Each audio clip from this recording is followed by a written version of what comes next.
Hello, and welcome back to Life.EV, a podcast that dives into exploring values. I'm your host, Ajit Panicker. I lead an air conditioning company, Nova, and Pureblu, a technology startup in the air conditioning domain. Every Saturday at 11 a.m., we bring you conversations that go beyond business growth, focusing on the values that fuel it. Let's embark on a journey to uncover our true purpose and how we can grow by enriching our lives. Welcome to Life.EV, where we explore values in life and business. I have with me, as usual, every week, Vivek Asrani. Hi, Vivek. How are you doing? Hey Ajit, I'm doing very well. How are you? Absolutely good. To our viewers, Vivek Asrani is the driving force behind Camo Fastener Company, a trailblazing company in the industrial fastener sector. Now, what sets Vivek apart is his deep engagement with the exploration of values. For close to 4 years, he has dedicatedly penned his reflection on this topic every week. These thoughtful insights are accessible on his website, vivekasrani.com. Vivek has authored the book One Day at a Time Reflections from Times of Silence, which further delves into his journey and insights. This thought provoking read is available on Amazon or on his website, offering readers a chance to engage with his profound understanding of values and their role in both personal and professional lives. Today, in this episode, we discuss our internal interference that limit us. Over to you, Vivek. Let's hear this reflection. So Ajit, I would like to start with reading the first paragraph of the reflection that I wrote on our internal interferences that limit us. We tap into a mere fraction of our true potential. Our performance, no matter how good, can be exponentially better. This is not because we haven't worked hard and tried our best. It is because subconsciously we have interferences that limit our ability to live to our true capacity. And these internal interferences, Ajit, if it's like you're wearing glasses and you're not able to see very clearly. It's only because there is a layer of dust or something is interfering the clear sight. So very similarly, our potential, which is huge within, is not able to come out to its full glory and in its full force because of these interferences. So in my reflection, I have talked about 6 interferences. The first is our past. All of us are a product of what has happened to us, whether it be in our childhood, whether it be while we were growing up, whether it be experiences in our personal or professional life, whether it be in the recent past. Anything that's happened in the past starts, becoming part of us. If we learn from the past, we propel ourselves forward. If we continue living in the past because that has emotionally bogged us down, then that becomes an interference because we're not able to deliver our best because our past is holding us back. The second interference I've spoken about is fear. Fear is always of the unknown and the anxiety of the future, that what if this happens and what if that happens and will this happen? Will I, will this play out the way I've thought about it? And supposing this doesn't happen. Now, all these thoughts are all unmanifest as we speak. But what they're doing, not only are they creating an anxiety in us, not only are they creating a fear in us, but that emotion of fear is blocking the free flow of dynamic thought and action in and through us. The third interference I've spoken about is overconfidence. Very often, because we've been successful in the past, we feel that we don't have to work as hard to achieve the same thing. Oh, I've done this. I know how to do it. I don't need to pay so much attention. It's second nature to me. And that overconfidence takes away our discipline, takes away our diligence, takes away our commitment. It doesn't take away our talent. It just brings in us an attitude that I really don't need to be as disciplined, committed, and focused as I used to be earlier because I've done this so often. And that interferes with us giving our best. The fourth interference I've spoken about is attachment. When we have a deep sense of attachment, there is also a deep sense of fear linked to it, that if something goes wrong with that attachment, then I will be shattered. And that feeling of attachment, that attachment becomes more important than the purpose for which I'm doing something, starts interfering with our internal thought process, and that kind of holds us back. The fifth interference is, I can't do it.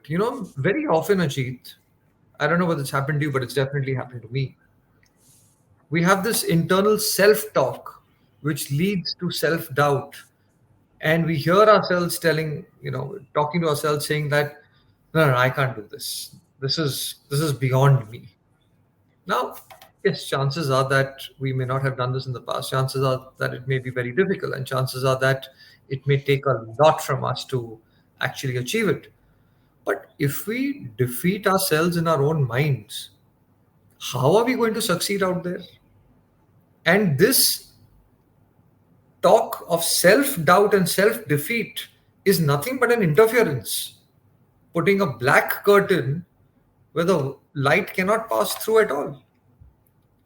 And the last interference, the sixth interference I've spoken of, is my life is a struggle. Why me? That poor me attitude. And yes, it is true that many of us have struggled, are struggling in our own ways. So first of all, to think that I'm the only one struggling is wrong, because everyone has got their own set of challenges. But to live with that paradigm that my life is a struggle, then life will become a struggle, and that every effort is also going to be a huge effort and a big struggle. But rather, if we live with the paradigm that, listen, yes, I have some interesting challenges and experiences in life, but life is meant to be lived and enjoyed, and it's an opportunity, it's an experience, then the energy will be free flowing. But if it's a struggle in my head, then I'm already blocking the free flow of energy, because I'm feeding myself negative energy. So, living in the past, being conditioned by our fear, being conditioned by overconfidence, conditioned by attachment, being conditioned by the uh, words that I can't do it, and living with the attitude that my life is a struggle, these six, are interferences that really block the flow of our energy and potential. Wow, it's amazing that you've actually broken it up into those things. But just for a little bit of a better understanding, can you give us some examples on actually how do these internal interferences manifest in us, every day? And because most of it happens unknowingly, you don't realize it. So just to throw a little more light, how does it manifest in us? So it starts off with, let's say, an external responsibility, right?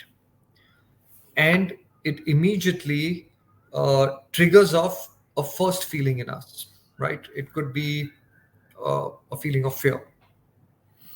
So I'll give you an example. Let's say I get an income tax notice. My first thought is, oh my God, there's a scrutiny, there's a notice, and I have to do, I don't know, I can't handle this. And, what if something goes wrong? Now, in that, I'm working myself up so much that my ability to address it, answer it, and take care of it gets completely compromised. And invariably, I will make a mistake and I will succumb under the pressure. Second is when, like it happened with us, right? Very recently, now government policy uh, is changing. Now, the first thought is, look, uh, what happens to our business if the policy completely changes? Then the second thought was, I don't know whether I'll be able to manage, a new scenario, and I don't think I can do it. And then, why is this happening to me? We've done nothing wrong to anybody else, so why should we have to go through all this? And in the past, many, many, many years ago, which when I was much younger, I saw a similar situation, and I know how it badly disrupted us. Now, when all that starts entering the mind, what it is doing is, it is not allowing the innovation, the creativity, the solution, the positivity, and the energy to flow through. Because all that exists, when that is trying to come out, all these are like curtains blocking that light from passing through. So, to answer your question, awareness of what's going on outside, but vigilance of what's going on inside is the answer to first identifying the interference, detecting it, negating it, not allowing it to take root, and then substituting it with a more solution oriented, positive, dynamic, energetic approach to say, okay, this has happened, fine, now what?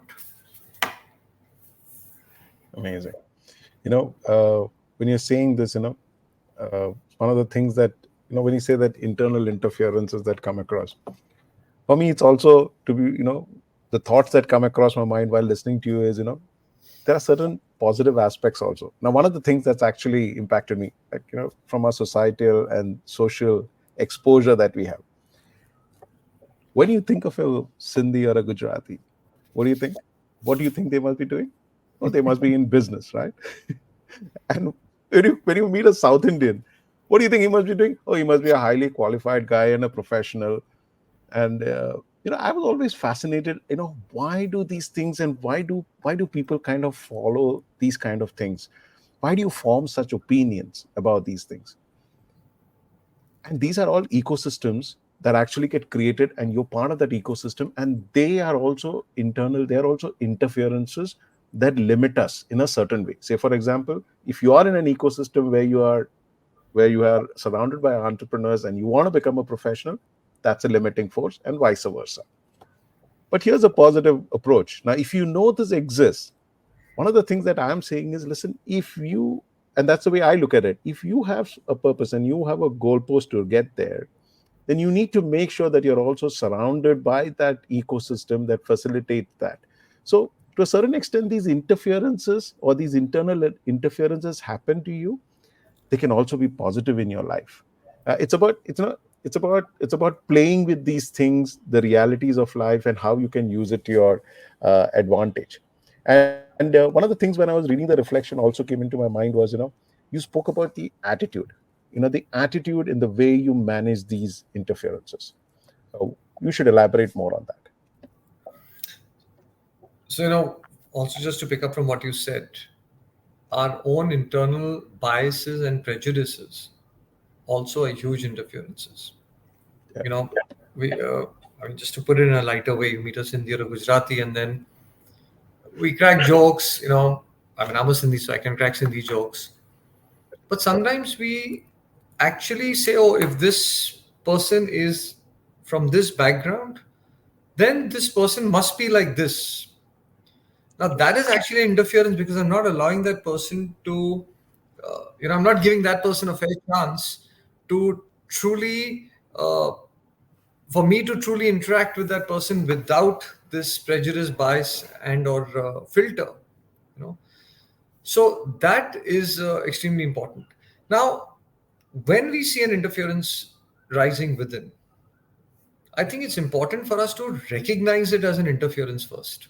We don't even recognize it as an interference. We just recognize the fact that I got angry, that I got fearful, that I can't do this. I was, my mind packed up. I froze. I got that notice and I didn't know what to do, and I just kind of froze for 2 days. So I couldn't even go to the office, right? Stuff like that. The second is I think, Ajit, and this I think comes with a little bit of introspection, that what is it that we want out of life? End of the day, we all want to be happy. We do everything for happiness. Then leads us to the question, what will make me happy? One is, of course, getting what I want from the external world, fulfilling my desires like we spoke about in our last week's podcast. But the other thing that's going to give me a lot of happiness and joy is my inner reservoir of joy. So then comes that, listen, if anything is interfering between me and that reservoir of joy within, I don't want it in my life. And how can I overcome it, and how can I go beyond it? Now, it is very natural to be fearful. It is very natural to be attached. It is very natural for past memories to come. Our ability to acknowledge it without engaging in it, and I'm going to repeat that, our ability to acknowledge it and see it without engaging in it, and without that becoming the operating paradigm, is the way in which we can keep all these interferences away from obstructing our maximization of potential. And I want to read out the last few lines of the reflection which I had kind of summed up. Just because the mirror doesn't reflect light does not mean that the light doesn't exist. It just means that the surface needs to be cleaned. And that's very similar to us also. Just because very often we don't feel our joy, we don't feel that power, doesn't mean that the power has gone away, that the battery internally has been discharged. No, the power is very much there, that joy is very much there. It's just we're not feeling it because there's a lot of mud and dust emotionally which needs to be cleaned out, just like the light reflecting on the mirror. And I've ended the reflection with these two sentences, which are these two sentences, which one of my favorite. The light within is far too powerful and waiting to express itself. We just need to dust off our interferences. And that becomes one of our goals in life. The external goal is to achieve what I want to achieve in terms of my uh, business, my profession, my networks, my friendships, and everything else that I'm trying to achieve, making a difference in the lives of people, creating value. But my inner goal is to keep removing those interferences so that I'm living a full life.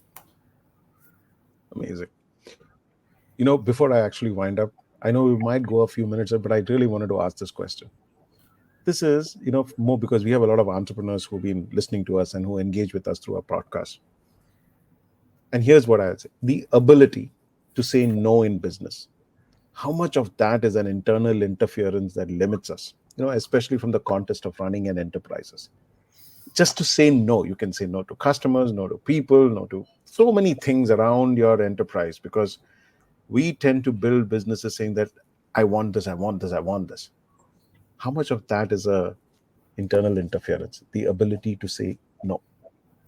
Well, let me put it differently. It might actually be a big enabler, because success is not only knowing what to do, but equally knowing what not to do. Living a fulfilled life in business and building a great, valuable enterprise is not only about going and doing things, but also knowing what not to do. Our willingness and ability to say no comes from A, our clarity as to what is important for us in our business. B, how will value get created in the lives of all the stakeholders. Third, what are the core values and systems that I want to adhere to and do not want to compromise, even if there is, let's say, a financial upside, but at the cost of, eroding some of the long-term institution building measures that I'm putting into place. So I don't think saying no is an interference. On the contrary, I think it's a demonstration of strength, as long as it is not coming from ego. That I'm saying no because I'm more powerful than you, and I choose to say no, out of arrogance. Yes, then there is a huge problem. Then my ego is interfering with my value creation. So I think as business leaders, anything that comes in our way of creating value becomes an interference to the business. Some of it is external. The external ones are still easy to identify and deal with. So if there is, for example, a competitor who's come with predatory pricing or disruptive technology, now that's an interference to what we were doing. Yes, we will respond to it. But the business leader has to be equally aware, of his or her own internal interferences, because funnily, sooner or later, those become the interferences of the organization, because culture flows top down. My fear will become the organizational fear. My attachments will become the organizational setbacks. My arrogance will become the organizational arrogance. My past, if I'm still steeped in that and I'm not able to let go and move beyond, the organization is going to be held back. Which is why very often the personal journey is not divorced from the professional journey. And which is why we need to sometimes spend a lot more time in knowing what's going on in here to be successful out there. Amazing. Well, that's the time that we have for today. Join our dialogue on the social media platforms. Share your questions, your learnings, and the insights you have gained from this episode. It's from these shared experiences and perspectives that we all grow and learn. So don't hesitate to reach out and contribute to this ongoing conversation and share it with your friends. Well, that's it, what we have for today. And join us next week for another enriching episode of Life.EV, where we continue our exploration into the world of exploring values in our lives. Thank you, Vivek, for your valuable contributions today. We're looking forward to diving deeper into these critical discussions in our next session. So, see you next week, where we unravel more insights and perspectives that shape our ethical compass. Thank you for listening, and remember to reach out to your friends and get a conversation going on life exploring values. Thank you, Vivek. See you next week. Thanks, Ajit. Thanks. Take care. Bye. Bye bye.